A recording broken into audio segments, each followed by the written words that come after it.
بسم اللہ الرحمن الرحیم۔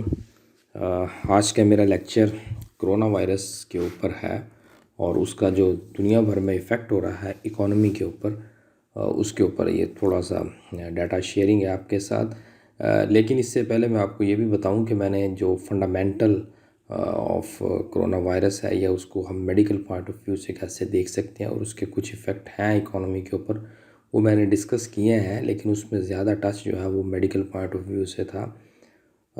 سو اس کو جو ہے وہ میں نے ذرا براڈر پرسپیکٹیو میں اکانومک پوائنٹ آف ویو سے بنایا ہے۔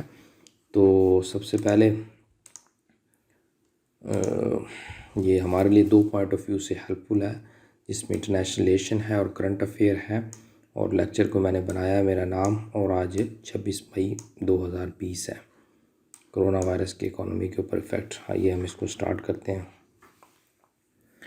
سب سے پہلے تو ہم یہ سمجھ لیتے ہیں فنڈامنٹل، تاکہ اکانومی کا ہمارے آپ لوگوں کو انفارمیشن ہوتی ہے اکانومی کے بارے میں، تو لیکن یہاں پر اس کو ہم نے ذرا ڈسکس کرنا، ذرا تھوڑا سا اس کو ہم یہاں پر سٹارٹ میں دیکھ لیتے ہیں کہ سب سے پہلے تو ہمیں پتہ ہونا چاہیے کہ اکانومی کیا ہوتی ہے۔ ایک کتاب چھپی تھی 1776 کے اندر، 1776 کے اندر، wealth of nation, Adam Smith نے لکھا تھا، جس کو فاؤنڈر آف ماڈرن اکانومی بھی کہا جاتا تھا۔ اس نے کہا ہے کہ اکانومی سے مراد یہ ہے کہ آپ کے ملک کے اندر جو کہ ریسورسز ہیں، آپ کے ملک کی باؤنڈری کے اندر جتنے بھی ریسورسز ہیں، اس سے انسانوں کی بنیادی ضرورت کو پورا کرنا اکانومی کہلاتا ہے۔ اس کے علاوہ ٹریڈ ڈیفیسٹ کیا ہوتا ہے؟ ٹریڈ ڈیفیسٹ سے مراد یہ ہے کہ آپ اپنے ملک کی ایکسپورٹ کم کر رہے ہیں اور امپورٹ زیادہ کر رہے ہیں، یعنی کہ باہر چیزیں کم بھیج رہے ہیں اور منگوا زیادہ رہے ہیں، تو اس سے جو ہے وہ ڈیفیسٹ آ جاتا ہے، خسارہ آ جاتا ہے۔ اس کو کہتے ہیں تجارتی خسارہ، یعنی کہ امپورٹ زیادہ ایکسپورٹ کم، اس کو ہم ٹریڈ ڈیفیسٹ کہتے ہیں۔ اس کے علاوہ ٹریڈ لبرلائزیشن کی ایک ٹرم ہے، اس سے کیا مراد ہے؟ اس کو ویسے تو میں نے ایک اچھے پرسپیکٹیو میں بیان کیا تھا ریسنٹلی ایک لیکچر میں، دوحہ ڈیولپمنٹ کے اوپر، جو کہ ہمارا کرنٹ افیئر کا کمپلسری ٹاپک ہے۔ اس میں میں نے اس کو ذرا کمپریہنسو وے سے بیان کیا۔ یہاں پر میں ذرا جسٹ سمپلی بتا رہا ہوں اس کو، کہ ٹریڈ لبرلائزیشن سے مراد ہے کہ ایک ملک دوسرے ملک کے ساتھ جب تجارت کرتا ہے تو وہ اس کے اوپر، اس کے سامان کے اوپر کچھ نہ کچھ ریسٹرکشنز لگاتا ہے تاکہ وہ اپنی مقامی انڈسٹری کو بچا سکے۔ تو وہ بیریئرز کو ختم کرنے کا نام ٹریڈ لبرلائزیشن ہے۔ اس کے لیے 1945 سے آن ورڈ اور کچھ اس سے پہلے بھی کام ہوتا رہا ہے، جس میں ایک ادارہ بنا تھا جس کو ہم گیٹ کہتے ہیں، پھر اس کے بعد ورلڈ ٹریڈ آرگنائزیشن کے نام سے ادارہ بنا، پھر اس کے بعد جو ہے وہ دوحہ ڈیولپمنٹ کی شکل آئی۔ وہ جتنے بھی ادارے یہ بنتے رہے ہیں، ان کا بیسک مقصد یہی ہوتا تھا کہ تجارت کو آسان بنایا جائے اور ایک ملک کی دوسرے ملک کے ساتھ جو ریسٹرکشنز ہیں اس کو ختم کی جائے۔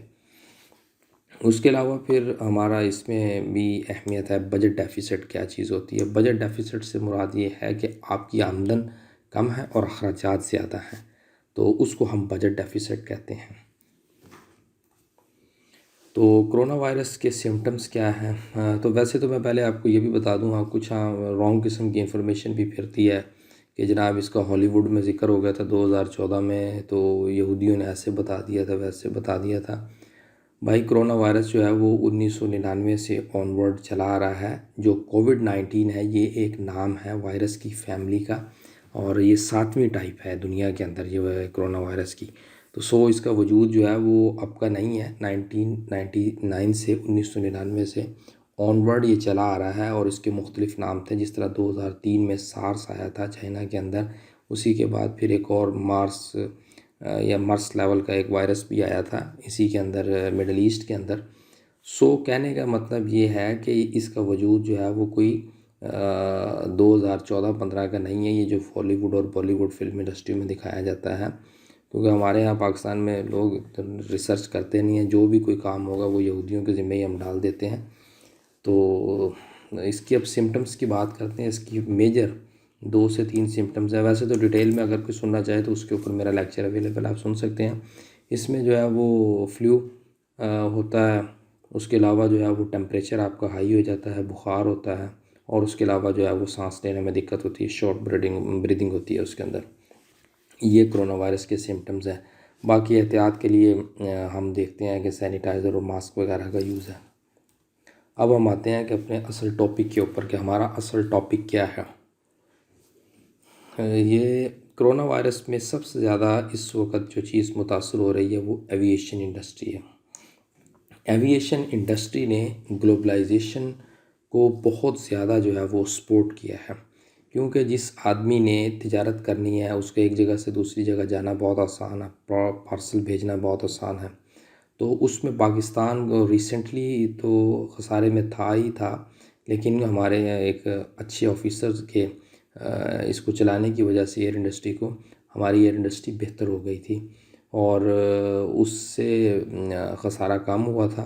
لیکن کرونا وائرس کی وجہ سے بارڈر مینجمنٹ کلوز ہو گئی ہے، بارڈر ایک جگہ سے یعنی کہ ایک جگہ سے دوسری جگہ لوگوں کی آمد و رفت ایک کنٹری سے دوسری کنٹری بند ہے، تو اس سے پھر ہماری ایویشن انڈسٹری کو افیکٹ ہو رہا ہے۔ اس سے نہ ہماری ہو رہا ہے بلکہ دنیا بھر کی تمام ممالک کی انڈسٹری کو اس سے افیکٹ ہوا ہے، اور ایک اندازے کے مطابق کہا جاتا ہے کہ جو ایشیا کی انڈسٹری ہے وہ ایئر کی وہ کوئی $300 بلین کی انڈسٹری ہے، اس سے وہ افیکٹ ہو رہی ہے۔ اس کے علاوہ پھر پاکستان کی جو ایکسپورٹ ہے وہ ڈکلائن کی طرف جا رہی ہے۔ پاکستان کی ایکسپورٹ کے اندر میجر ہمارا رول ہے ٹیکسٹائل کا، تو اس میں ہمارے دو بڑے بائر جو ہیں وہ ٹیکسٹائل کے وہ یورپ ہے اور امریکہ ہے، اور اس وقت جو ہے وہ دونوں ہی مال نہیں خرید رہے ہیں، تو اس سے ہمیں بہت زیادہ ایفیکٹ ہو رہا ہے۔ اس کی ڈیٹیل میں آگے چل کے تھوڑی سی آپ کے ساتھ ڈسکس کروں گا، بلکہ یہیں پر ہی میں اس کو ڈسکس کرتا ہوں۔ پاکستان کی جو ٹیکسٹائل ہے وہ 80% ہم جو بناتے ہیں وہ ایکسپورٹ کرتے ہیں۔ اس کے علاوہ جو ہماری ایکسپورٹ ہے دو طرح سے، جو ہم میرا کہنے کا مطلب یہ ہے کہ ہماری جتنی بھی ایکسپورٹ ہے جس میں ہمارے فروٹ وغیرہ ہیں اور ہے چاول ہے مختلف چیزیں ہیں، تو اس میں 80% جو ہے وہ رول ٹیکسٹائل کا ہے، اور ویسے بھی ہماری میجر ٹیکسٹائل ایکسپورٹ ہی ہوتی ہے کیونکہ اس سے ہمیں فورن ریمیٹنس آتا ہے۔ تو موڈیز کے مطابق پاکستان کی جو اکانومک گروتھ ہے وہ ڈکلائن کر جائے گی، 2.9 سے 2 تک آ جائے گی۔ اس کے علاوہ ہمارا را میٹیریل کے بارے میں کیا کہا جاتا ہے، اس کا کیا ایفیکٹ ہو رہا ہے کرونا کا۔ ہمارا بہت سارا را میٹیریل مختلف ممالک سے آتا ہے، جس میں چین میں سے آتا ہے، یورپ سے ہمارا کیمیکلز آتے ہیں، ہماری مشینری آتی ہے ٹیکسٹائل کو چلانے کے لیے اور مختلف اداروں کو چلانے کے لیے، تو اس سے ہمارا را میٹیریل افیکٹ ہو رہا ہے، انڈسٹری بند پڑی ہوئی ہے۔ را میٹیریل نہیں آئے گا، مختلف کیمیکلز نہیں آئیں گے، مشینری نہیں آئے گی، تو اوبیسلی ہم انڈسٹری کو رن نہیں کر سکتے، اس سے ہمارا ایک بہت بڑا یہ بھی افیکٹ ہو رہا ہے، میڈیسن میں بھی افیکٹ ہو رہا ہے ہمارا۔ اس کے علاوہ ہم دیکھتے ہیں کہ آئل کی پرائسز کے کیا افیکٹ ہے۔ اس کے ان ممالک جو کہ ایکسپورٹ کرتے تھے تیل، قیمتیں کم ہونے کی وجہ سے، قیمتوں میں پنسال ہونے کی وجہ سے یا پرائسز ڈاؤن ہونے کی وجہ سے ان کو تو بہت زیادہ نقصان ہو رہا ہے۔ اس کی وجہ آپ دیکھیں کہ سعودی عرب نے مجبوراً جو ہے وہ کافی بلین ڈالر قرضہ لیا ہے، کو غالباً 300 سے 400 بلین ڈالر کہا جاتا ہے کہ انہوں نے IMF سے قرضہ لینے کے لیے اپلائی کیا ہے اپنی اکانومی کو سٹیبل کرنے کے لیے۔ اس کے علاوہ پھر انفلیشن اس سے ہمارا کم ہوگا، آئل کی پرائسز کم ہونے سے ہماری امپورٹ کم ہوگی۔ ظاہری سی بات ہے، ہم جہاں 6 بلین ڈالر سے تیل خریدتے تھے قیمتوں سے بڑھنے کی وجہ سے، وہ اب ہم 4 بلین ڈالر سے ہی ہمارا اتنا تیل آ جائے گا، تو اس سے ہماری امپورٹ کم ہوگی۔ اس کا مطلب یہ کہ ڈالر باہر کم جائے گا، جتنا ملک کے اندر ہوگا تو ہماری اکانومی سٹیبل ہوگی۔ اس سے یہ پاورٹی میں کمی آئے گی، کرائے کم ہوں گے تو اوبیسلی کمی ہوگی۔ اس کے علاوہ پھر انفلیشن کم ہوگی، تین چیزوں کے ساتھ اس کا بڑا ایفیکٹ ہوگا۔ پھر اس کے علاوہ سٹاک ایکسچینج میں ہمارا اوبیسلی ڈکلائن ہے، کوئی بھی انویسٹر پیسہ نہیں لگا رہا ہے۔ اس کے علاوہ پھر انٹرسٹ ریٹ کی وجہ سے میں یہاں پر بات کر لیتا ہوں کہ انویسٹر نے پاکستان کے اندر جو کہ ہاٹ منی جس کو ہم کہتے تھے، ٹی بلز بھی، وہ واپس نکلوانا شروع کر دی ہے، جس کی وجہ سے ہمارا ڈالر جو ہے وہ ایک دفعہ پھر انسٹیبل ہوا ہے۔ اس کے علاوہ پھر ڈالر کی قیمت بھی پاکستان میں بڑھی ہے، اس کے بڑھنے سے ہمارے قرضے بھی بڑھے ہیں اور مزید اکانومک ایکٹیویٹی ہو نہیں رہی ہے، ڈالر کے مزید بڑھنے کے بھی چانس ہیں، لیکن کنٹرول بھی ہو سکتا ہے، ایسی بات نہیں ہے، لیکن جو موجودہ صورتحال نظر آ رہی ہے میں تو اس کے اوپر بات کر رہا ہوں۔ اچھا، اس کے علاوہ پھر تھوڑا سا ایک اور کہ اگر پاکستان کی گورنمنٹ جو ہے وہ تیل کی پرائسز کم کرتی ہے تو اس کے کیا فائدے ہوں گے؟ اس میں جو ہے وہ انفلیشن کم ہوگا. ہاں، اس کے علاوہ پھر آپ انٹرسٹ ریٹ میں کمی لا سکتے ہیں اور اس سے جو ہے وہ پاکستان کی اکانومی کے اندر تھوڑا سا کمپٹیشن آئے گا. یہ بینیفٹس ہیں. اچھا، انٹرسٹ ریٹ کے بھی بینیفٹس میں نے آپ کو بتائے ہیں. انفلیشن کم ہوگا اس سے اور آسانی سے لوگوں کو قرضے ملیں گے، کمپٹیشن آئے گا. اس کے علاوہ ہم اس میں دیکھتے ہیں کہ ریلیف ٹو پاکستان گورنمنٹ، جو انٹرنیشنل کمیونٹیز نے پاکستان کو سپورٹ دی ہے، وہ ذرا تھوڑی سی میں آپ کو بتاتا ہوں. اس میں پاکستان کو جو پیمنٹ ادا کرنی تھی 10 سے 12 بلین ڈالر کی آئی ایم ایف او کو، اس میں ہمیں ڈیلے ہو گیا ہے. رائٹ آف نہیں ہوئے ہمارے قرضے، ٹیمپریری ڈیلے ہو گیا ہے. وہ کوئی 1 ایئر سے لے کر 2.5 ایئرس تک، یعنی کہ 2.5 سال تک جو ہے وہ ریلیف ہو گیا اس میں. اس سے ہمیں پھر یہ فائدہ ہوگا کہ ہمارا روپی اسٹیبل ہو جائے گا، لوکل انڈسٹری ہماری بوم کرے گی. اور اس کے علاوہ آئی ایم ایف نے 1.4 بلین ڈالر ہمیں دوبارہ لون دیا ہے ایزی کنڈیشن کے اوپر. ایشین بینک ڈیولپمنٹ نے بھی لون دیا ہے پاکستان کو اس کے اوپر. اس کے علاوہ پھر اسٹاک ایکسچینج جو ہے وہ ہماری بہتر ہوگی اس سے. پہلے تو میں نے بتایا کہ ڈکلائن کی طرف گئی ہے اسٹاک ایکسچینج، لیکن اس سپورٹ کی وجہ سے بہتر بھی ہوئی ہے. اس کے علاوہ پھر آٹو، سیمنٹ، سٹیل انڈسٹریز سے بہتر ہوگی اس ریلیف سے. اس کے علاوہ پھر جو کہ ڈالر ملک میں نہ آنے کی وجہ سے باہر سے فارن ریمیٹنس آ نہیں رہا ہے، تو اس سے پھر ڈکلائن آیا تھا. لیکن باہر سے جب یہ تھوڑی بہت سپورٹ مل رہی ہے تو اس سے روپیہ آپ کا سٹیبل ہو جائے گا. اس کے علاوہ جو ہے وہ امپورٹڈ پرائس جو ہے وہ ہم امپورٹ نہیں کر رہے ہیں. جو چیزیں باہر سے ہم امپورٹ کرتے ہیں، اوبیسلی ملک بند ہے تو وہ نہیں کر رہے ہیں. اس سے بھی کافی حد تک ہمارے جو ہے وہ روپیہ سٹیبل ہوگا اور فارن ریمیٹنس ہمارا بڑھے گا اور اس کے اوبیسلی افیکٹ ہوں گے عوام کے اوپر. اچھا، اکانومک جو ہے وہ ہماری گروتھ موڈیز کے مطابق تو میں نے آپ کو بتائی کہ 2.9 سے لے کر 2 پوائنٹ تک آ جائے گی، لیکن کچھ لوگ کہتے ہیں کہ یہ 1 پر آ جائے گی اکانومک گروتھ. اچھا، یہاں پر میں آپ کو اکانومک ریسیشن کی ڈیفینیشن بتاتا ہوں کہ اکانومک ریسیشن کسے کہتے ہیں. دنیا کے کئی ملکوں میں اکانومک ریسیشن بھی چل رہا ہے، جس میں جرمنی ہے، جاپان ہے اور کچھ یورپ کے ملک بھی اکانومک ریسیشن کے اندر ہیں. اس اکانومک ریسیشن سے مراد یہ ہے، ریسیشن سے، جس کو ہم معاشی گراوٹ یا اقتصاد باز بھی کہتے ہیں اردو کے اندر، یہ ہے کہ جس وقت آپ، یہ ایک سکیل ہے، لیٹ سپوز یہاں پر جو ہے وہ اس کو 0 ہے. جب آپ ادھر سے آگے بڑھ رہے ہیں نا تو آپ پازیٹیو نمبر کی طرف جا رہے ہیں، 1 ہے، 2 ہے، 3 ہے، 4 ہے، 5 ہے، تو آپ سمجھے اکانومک گروتھ کے اندر ہے. لیکن جس وقت آپ نیگیٹو میں جانا شروع کرتے ہیں، جس میں نیگیٹو میں آپ اس 6 مہینے لگاتار نیگیٹو کے ٹرم میں جا رہے ہیں، تو اس کو کہتے ہیں اکانومک ریسیشن. آپ کے ملک کے اندر اکانومک ریسیشن ہے. جرمنی اکانومک ریسیشن کی طرف جا رہا ہے، جاپان آلریڈی اکانومک ریسیشن کی طرف ہے. تو اس میں ہماری بھی گروتھ جو ہے وہ ڈکلائن کی طرف آ گئی ہے. 0 پر تو نہیں آئی ہے، لیکن اس سے جو ہے وہ ہم جا رہے ہیں 0 کی طرف آہستہ آہستہ. اگر وہ 0 سے نیگیٹو جانا شروع ہوگا تو اوبیسلی جو ہے وہ ہمیں نقصان ہوگا. اس کے علاوہ پھر اب ہم دیکھتے ہیں کہ reduction in collection of tax. یہ بھی کہتے ہیں کہ پاکستان کا جو بجٹ ہے، جس کی میں نے ذکر کیا تھا ڈیفیسٹ، اس میں جو ہے وہ پہلے کوئی 8 سے 9% تھا، اب جو ہے وہ 10% کے قریب بجٹ ڈیفیسٹ کے چانس ہیں. اور اکانومک جیم کی وجہ سے ہمیں کلیکشن آف ٹیکس کے اندر بھی مسئلہ ہو رہا ہے اور اس سے ہماری جو پراپر کلیکشن آف ٹیکس تھی وہ نہیں ہو رہی ہے. اب ہمیں 51 بلین روپیز کو کلیکٹ کرنا پڑے گا، 51 بلین روپیز کو کلیکٹ کرنا پڑے گا. یہ ایف بی آر کی سٹیٹمنٹ ہے.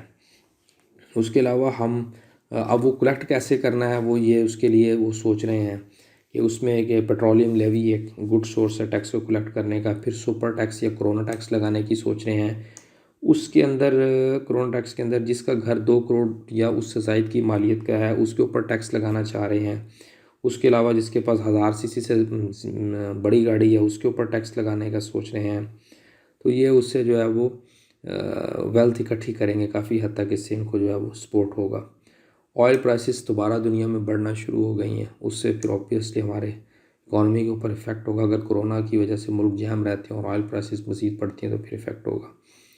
پھر ان امپلائمنٹ بہت زیادہ بڑھ رہی ہے، نہ صرف پاکستان میں بڑھ رہی ہے بلکہ بیرون ملک بھی ان امپلائمنٹ بڑھ رہی ہے اس سے، اور جو اوورسیز پاکستانی کام کر رہے ہیں اس میں زیادہ تر جو ہے وہ فورن ریمیٹنس سعودی عرب سے ہمیں آتا ہے، امریکہ سے آتا ہے، یورپ سے آتا ہے، اور GCC غلف کوآپریشن کنٹری سے آتا ہے، اور یہاں سے لوگ واپس آ رہے ہیں۔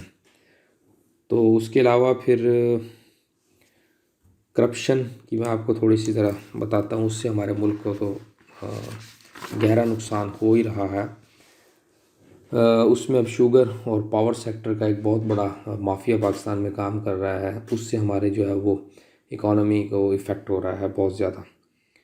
اس کے علاوہ کرونا کے ماضی کے کرائسس کیا تھے اور اب کے کرائسس کیا ہیں، یعنی کہ کہنے کا میرا مراد یہ ہے کہ جو کرونا وائرس کے کرائسس ہیں اور اس سے پہلے جو گلوبل کرائسس اکانومی کے بارے میں آتے رہے ہیں، وہ کیا ان کے اندر ڈفرنس تھا۔ 2008 میں ایک دفعہ کرائسس آیا، پھر 1997 کے اندر آیا، 1929 کے کرائسس آیا، 1929 کے، اس سے اکانومک کرائسس آئے ہیں دنیا کے اندر۔ لیکن کرونا اور اس میں کیا فرق ہے، اس نے ہر چیز کو ایفیکٹ کیا ہے۔ کرونا نے، دنیا کا کوئی ایسا شعبہ نہیں ہے جو اس نے ایفیکٹ نہ کیا ہو، لیکن اس سے یہ ہوتا تھا کہ بارڈر کبھی بند نہیں ہوئے ہیں۔ ان کرائسس کے ساتھ 2008 کا کرائسس ہو، 1997 کا کرائسس ہو، اس سے بارڈر کبھی نہیں بند ہوئے ہیں۔ اس سے تو کمپلیٹ لاک ڈاؤن ہو گیا ملک، دوبارہ جو ہے وہ ریورس آف گلوبلائزیشن ہو گئی ایک طرح سے۔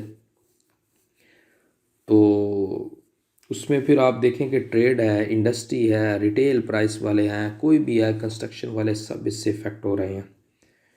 اور میں نے آپ کو بتایا تھا کہ پاکستان کی جو مین پاور GCC میں ہے وہ بے روزگار ہونا شروع ہو گئی ہے اس سے، اور وہ اچھا خاصا ہمیں بلینز آف ڈالرز کا وہاں سے آتا تھا بینیفٹ، لیکن اب وہ نہیں ہے ہمارے پاس۔ اچھا، پاکستان کا یونیک سٹیٹس کیا ہے جو ویسٹ کے پاس نہیں ہے؟ ویسٹ کی جتنی بھی اکانومی ہے وہ ساری سروسز کے اوپر کھڑی ہوئی ہے، ہماری اکانومی سروسز کے اوپر نہیں ہے۔ ہماری اکانومی جو ہے وہ زیادہ تر آپ کو ملے گی ریئل ویلیوز کے اوپر، جس میں آپ دیکھیں کہ ہم پروڈکشن کرتے ہیں، کھانے پینے کی چیزوں کی پروڈکشن ہے، چاول کی، گندم کی، گوشت کی پروڈکشن ہماری۔ ان ممالک میں زیادہ تر آپ کو سروسز کی پروڈکشن ملے گی، جس میں IT وغیرہ کی چیزیں ہیں، آٹو موبائل انڈسٹری ہے، ٹھیک ہے جی، ویسٹرن کنٹریز میں۔ تو وہ ہمارے سے زیادہ متاثر ہو رہے ہیں، کیونکہ ان کو اب ان کا جو پروڈکٹ ہے وہ کوئی لے نہیں رہا ہے، تو بیسک ایشو ہے کھانے کا۔ تو وہ کھانے کا ہمارا مسئلہ جو ہے وہ ایگریکلچر سے سالو ہو رہا ہے، لیکن ان کے مقابلے میں، اس کے مقابلے میں ان کو زیادہ افیکٹ ہو رہا ہے۔ اس کے علاوہ پاکستان کی آٹو موبائل انڈسٹری افیکٹ ہوئی ہے۔ کرونا وائرس کے درمیان جو ہے وہ بہت مائنر لیول پہ کاریں بکی ہوں گی۔ اس کے علاوہ IT کا، میں خود میری فیلڈ بیچولر میں میری سافٹ ویئر انجینئرنگ رہی ہے، میری IT سے تعلق ہے، میں نے ماسٹر جو ہے وہ نیوکلیئر میں کیا ہے۔ تو اس میں اب آپ یہ دیکھیں کہ جو ہمیں باہر سے آرڈر ملتے تھے، جو فری لانسر کام کرتے تھے، تو ان کو اس وقت بہت زیادہ افیکٹ ہے، کام نہیں ہے ان کے پاس۔ جو آرڈر ہمیں ملتے تھے، یا کوئی کسی نے لوگوں کا کام کرنا ہے، کوئی اسائنمنٹس ہے، کوئی ریسرچ پروجیکٹ کر رہا ہے، تو وہ بند پڑا ہوا ہے اس وقت۔ مختلف سافٹ ویئر ہاؤسز بھی کام نہیں کر رہے ہیں۔ پھر ٹورزم کی آپ دیکھیں کہ پاکستان میں کافی حد تک ٹورزم بہتر ہوئی تھی، لیکن اب لاک ڈاؤن ہونے کی وجہ سے ٹورزم بند ہو گئی ہے۔ اٹلی جیسے ملک جہاں پر ٹورزم تھی، UAE جیسے ملک ٹورزم تھے، ترکی کے اندر کوئی $40 بلین کے قریب ٹورزم تھی، اور آپ دیکھیں ملیشیا، وہاں پر بھی جو ہے وہ اچھی خاصی ٹورزم ہے۔ جو لوگ مطلب مختلف کنٹریز میں سیر کرنے جاتے ہیں، وہ ملیشیا کو، تھائی لینڈ کو زیادہ پریفر کرتے ہیں اور وہاں جاتے ہیں۔ تو آپ دیکھیں کہ اس وقت وہ بھی کرائسس کے اندر ہے، ٹورزم UAE کرائسس کے اندر ہے۔ Reverse of globalization and Pakistan, میں نے گلوبلائزیشن پر حال ہی میں ایک اپڈیٹڈ لیکچر دیا ہے۔ اس میں گلوبلائزیشن کی میں نے ڈیفینیشن یہ بتائی تھی کہ interconnected interdependent world کا نام گلوبلائزیشن ہے، لیکن ماضی کی گلوبلائزیشن میں اور اب کی گلوبلائزیشن میں فرق کیا ہے؟ وہ سپیڈ ہے، ویلوسٹی ہے، اسکیلنگ ہے، جو ہے وہ ایک تیزی اور کنیکشن بہت تیز ہو گیا دنیا کے اندر۔ لیکن پاکستان جو جس طرح دنیا کے دوسرے ممالک گلوبلائز ہوئے ہیں، جیسے چائنا گلوبلائز ہوا ہے، جاپان گلوبلائز ہوا ہے 1945 کے بعد، ہم اس طرح گلوبلائز نہیں ہوئے ہیں، نہ ہمارے ملک میں کوئی زیادہ گلوبلائزیشن نہیں آئی ہے، تو اس سے ہمیں کوئی گلوبلائزیشن کے ریورس ہونے سے اتنا زیادہ افیکٹ نہیں ہوگا جتنا دنیا کے دوسرے ممالک کو افیکٹ ہوگا، جن کی ٹوٹل ڈپینڈنسی جو ہے وہ دوسرے ملکوں کے اوپر ہے۔ اس کے علاوہ گریٹ گیم اس کے پیچھے کیا ہے، وہ میں بہت عرصے سے بتا رہا ہوں کہ امریکہ کے آبجیکٹیو کیا ہے 21st سینچری میں، جس میں کنٹینمنٹ آف چائنا راشا ہے، اور اس کے لیے وہ کوشش کر رہے ہیں. اس کے اوپر علاوہ بھی میں نے کتنے لیکچرز دیے ہیں کہ grand strategies toward China, 1 lecture 1 lecture 2 میں نے اس کے اوپر دیے.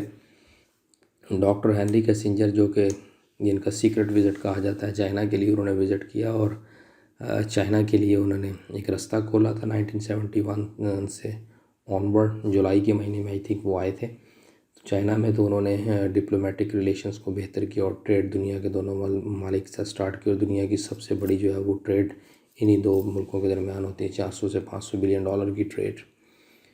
اس میں وہ کہتے ہیں ہینری کیسنجر کہ ہم نے ہی چائنا کو اور رشیا کو دوبارہ الاؤ کیا ہے کہ وہ اپنی اکانومک ایکٹیویٹی اور ملٹری کو بہتر کر لیں ہینری کیسنجر کے مطابق. پھر وہ کہتے ہیں کہ ہمیں پتہ ہے کہ ہم نے ان کو کیسے ٹیکل کرنا ہے. تو یہ انہی کی ایک مجھے تو ٹیکٹ اور چال لگتا ہے. اس کے علاوہ یہ بڑے کمپیٹنٹ آدمی ہیں. اس کے علاوہ 1 بیلٹ 1 روڈ جس کو IBR بھی کہا جاتا ہے، انیشیٹو بیلٹ روڈ، یہ اس وقت دنیا کا سب سے بہترین پروجیکٹ ڈیزائن کیا ہے. میں اس کے اوپر ریسرچ کر رہا ہوں اور میں اس کو جلدی ہی اپلوڈ کروں گا.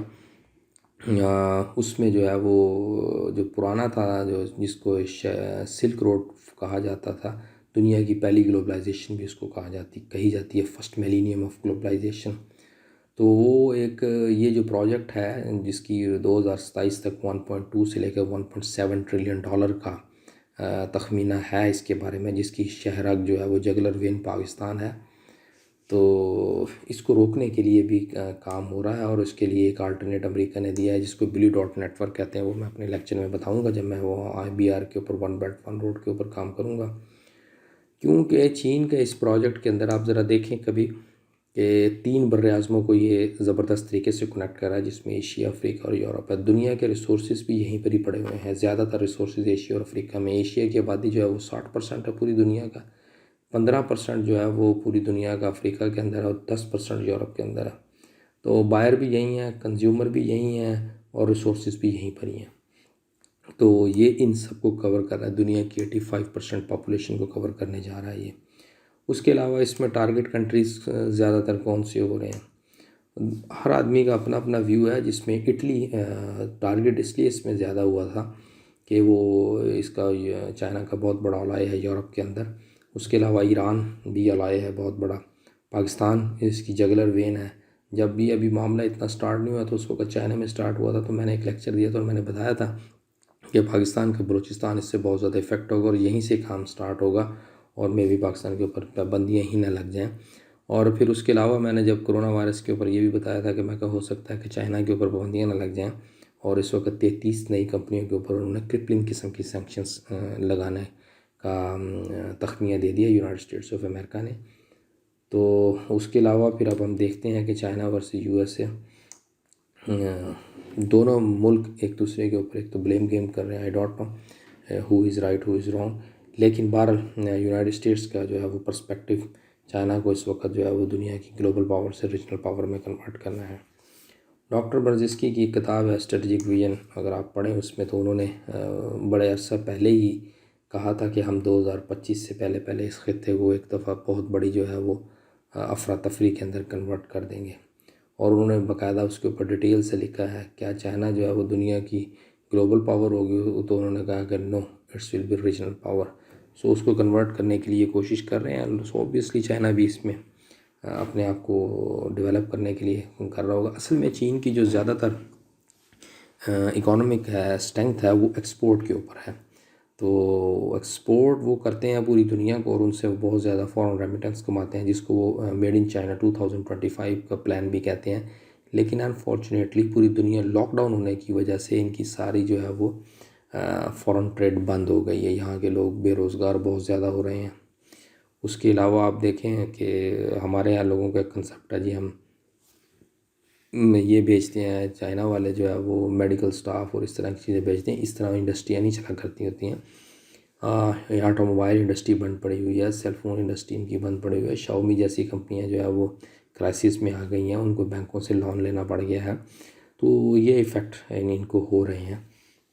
اس کے علاوہ پھر اگر آپ دیکھیں کہ دنیا کی کہتے ہیں 30 سے 35 ملکوں کی اکانومی بالکل ہی فارغ ہو جائے گی.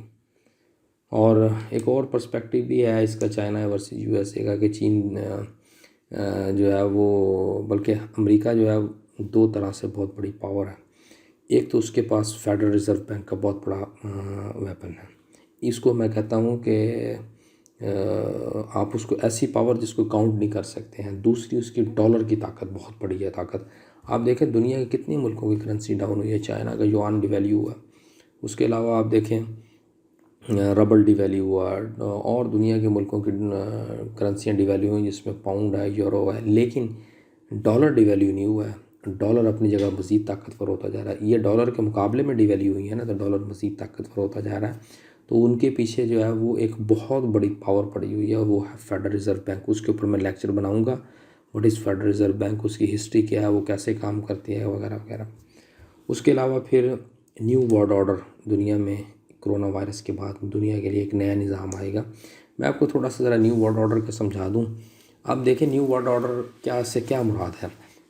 اب دیکھیں کہ پہلی جنگ عظیم ختم ہوئی دنیا کے اندر تو لیگ آف نیشن بن گئی. اس کے علاوہ پھر دوسری جنگ عظیم ختم ہوئی تو دنیا کے لیے لیگ آف نیشن ختم ہوئی. یونائٹڈ نیشن آرگنائزیشن آ گئی جس میں 5 ویٹو کا کانسیپٹ آ گیا جو پہلے نہیں تھا. 5 ملکوں کی ویٹو کا کانسیپٹ، 10 پرماننٹ نان پرماننٹ ممبر ٹائپ آ گئے. UN کا جو ہے سسٹم. اس کے علاوہ پھر آپ دیکھیں کہ IMF، ورلڈ بینک جیسے ادارے آ گئے، گیٹ جیسے ادارے آ گئے. ٹھیک ہے جی. دنیا میں بائی پولر ہو گئی دنیا. اس طرح کا سنیریو دنیا کے اندر آیا. پھر آپ دیکھیں کہ 9/11 ہوئی دنیا کے اندر. اس نے بھی دنیا کو ایک جو ہے وہ نیا رخ دے دیا. اسی طرح ہی اس کے بعد بھی دنیا میں ایک نیا ورلڈ آرڈر آ جائے گا. دنیا کے اندر ایک نیا نظام نافذ ہوگا. اس کی کیا ڈائمینشنز ہوں گی وہ ابھی اس وقت طے نہیں ہے، لیکن تخمینہ ہی لگایا جا سکتا، اندازہ لگایا جا سکتا ہے. اور اس میں سب سے پہلے جو کام ہوگا وہ ری شیپ آف بارڈر ہوگا. دنیا کے بارڈر جو ہے وہ ری شیپ ہو جائیں گے. کئی ملک جو ہے وہ ٹوٹ جائیں گے، وہ دوبارہ دوسرے ملکوں کے ساتھ جڑ جائیں گے. سو یہ اس کے لیے سنیریو چل رہا ہے دنیا کے اندر. باقی وقت کے ساتھ ساتھ آنے کے ساتھ پتہ چلے گا کیا ہوتا ہے. ایک اور امپورٹنٹ چیز کہ کرونا وائرس کی جیو پولیٹیکل ارتھ کویک کیا چیز ہے. اس کے ذرا میں گلوبل اور براڈر پرسپیکٹو میں بتا رہا ہوں. اس پینڈیمک کے سوشل ایفیکٹ بھی ہیں. 3 طرح کے ایفیکٹ ہیں. سوشل 3 ایفیکٹ، سوشل، اکانومک اور پولیٹیکل اس کی کنسیکوینسز ہیں. اس میں اگر آپ دیکھیں سوشل کی میں آپ کو ذرا مثال دیتا ہوں کہ ہمارا لیونگ سٹائل اس نے چینج کر کے رکھ دیا ہے. پھر اکانومی کی بات کرتے ہیں تو فیکٹریز کلوز ہو گئی ہیں، پلین گراؤنڈز ہوئے پڑے ہیں، آفیسز ایمپٹی ہیں، اسکائی اسکریپرز ہیں. اس کے علاوہ پھر بارڈرز کلوز ہیں. ہمارا کسٹمز جو رہنے سہنے کا طریقہ تھا جیسے کہ ہگنگ، گلے ملنا اور ہینڈ شیک جو ہے وہ ٹیمپریریلی غائب ہو گیا. لوگ ہاتھ نہیں ملاتے، گلے نہیں ملتے ہیں.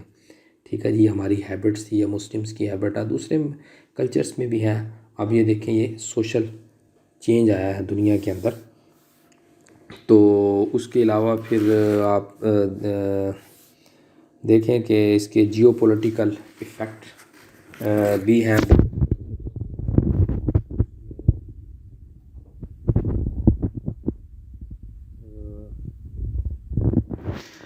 کہتے ہیں کہ اس سے گلوبلائزیشن ریورس ہوگی، دنیا کا نیو ورلڈ آرڈر بنے گا. اور اس کے علاوہ پھر جو پاور آف ویسٹرنائزیشن ہے وہ ڈی ویسٹرنائزیشن ہوگی، ایک یہ بھی اندازہ لگایا جا رہا ہے. اس کے علاوہ آپ دیکھیں کہ امریکہ نے کمرشل فلائٹس یورپی یونین کی تھی وہ یونیلیٹرلی بین کر دی ہیں دنیا کے اوپر. اور پھر میں نے آپ کو پہلے بھی بتایا کہ امریکہ کی جو انویلیوبل اسٹرینتھ ہے وہ فیڈرل ریزرو بینک اور ڈالر کے اوپر کھڑی ہوئی ہے. اس کے علاوہ پھر چائنا جو ہے وہ میڈیکل سٹاف دنیا کے اندر میڈیکل اکوپمنٹ بھیج رہا ہے، یورپ کو بھی اور دنیا کے دوسرے ممالک کو، ایشیا کو بھی ممالک کو. ایک تو اس سے سولیڈیرٹی وہ لے رہے ہیں، یکجہتی اور جو ہے وہ انسانی ہمدردی بنیادوں پر. دوسرا جو ہے وہ جیو پولیٹیکل ایکسرسائز بھی ہے یہ. اس کے علاوہ پھر اب دنیا کے جو ممالک ایشیا کے اندر پاور بن کے ابھر رہے ہیں ان کی کوشش یہ ہے کہ وہ جو اٹلانٹک اوشین کے گرد جو دنیا کی ورلڈ پاور ہے اس کے اندر اپنا حصہ ڈالیں یا وہ بھی اپنی جو ہے وہ سینٹرلٹی لائیں وہاں پر. اس کے علاوہ بارڈر ری شیپ یہ میں نے آپ کو بتایا درمیان میں. اس کے علاوہ انڈسٹریل ری لوکیشن ہوگی. آپ دیکھیں کہ چائنا کے اندر بڑی بڑی کمپنیاں جو یہاں کام کر رہی ہیں وہ یہاں سے شفٹ ہو کے دنیا کے دوسرے ملکوں میں جا رہی ہیں، جس میں ویتنام میں امریکہ اپنی کمپنیاں لگانا چاہ رہا ہے. ابھی ریسنٹلی ایک کمپنی جو ہے وہ جرمنی کی تھی وہ چائنا سے نکل کر انڈیا میں جانے کے لیے تیار بیٹھی ہوئی ہے اور وہاں پر اپنی سپلائی پروڈکشن لائن کو شروع کرے گی. سو آج کا لیکچر جو ہے وہ اختتام پذیر ہوا. لیکچر کو سننے کے لیے شکریہ. Thank you very much.